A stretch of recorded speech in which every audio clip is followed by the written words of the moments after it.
کافی عرصے بعد الحمدللہ یہ ہمارے دانش صاحب کے والد صاحب کچھ علیل بھی ہو گئے۔ اللہ کریم کا صدقہ اس ذکر اذکار کی برکت ہے کہ اللہ کریم نے روح بصیحت فرما دیا ہے۔ ہر محفل میں ہر وقت ان کے لیے دعائیں ہوتی رہیں۔ اللہ تعالیٰ نے ان دعاؤں کی برکت سے آج پھر دیکھ رہے ہیں کہ ماشاءاللہ اپنے ذکر میں شاغل ہے۔ میرے دوستو،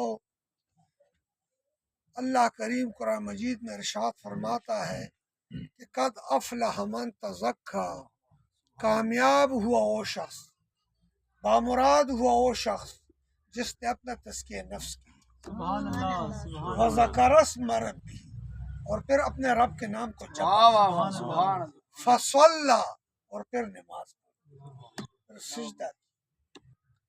معلوم یہ ہوتا ہے کہ دنیا کا ایک دستور ہے، بچے کے لیے ٹیوشن کا کوئی گائیڈ ڈھونڈتے ہیں، استاد ڈھونڈتے ہیں تو کہتے ہیں کہ اچھا کامل استاد ہونا چاہیے۔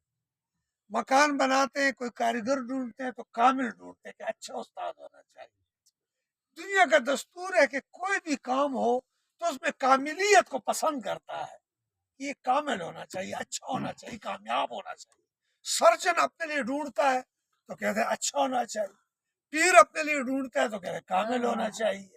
ہر چیز میں کاملیت کو، کامیابی کو مطمئن نظر بنایا ہے، اور ہر شخص چاہتا ہے میرا بیٹا کامیاب ہو جائے، میں کامیاب ہو جاؤں، میری پارٹی کامیاب ہو جائے، میری فکر کامیاب ہو جائے۔ کوئی کہ کاملیت کو، کامیابی کو ہر شخص پسند کرتا ہے، لیکن اس کے لیے کرائٹیریا الگ الگ ہے۔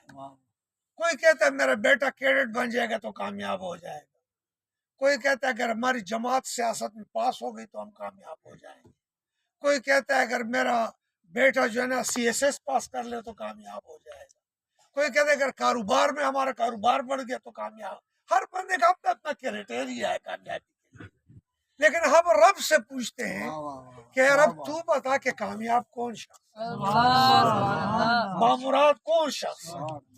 تو اللہ نے بھی کرائٹیریا اپنا دے دیا کہ میرے ہاں کامیاب ہو ہے۔ قد افلح من تزکا، کامیاب وہ ہے جس نے اپنا تزکیہ نفس کیا۔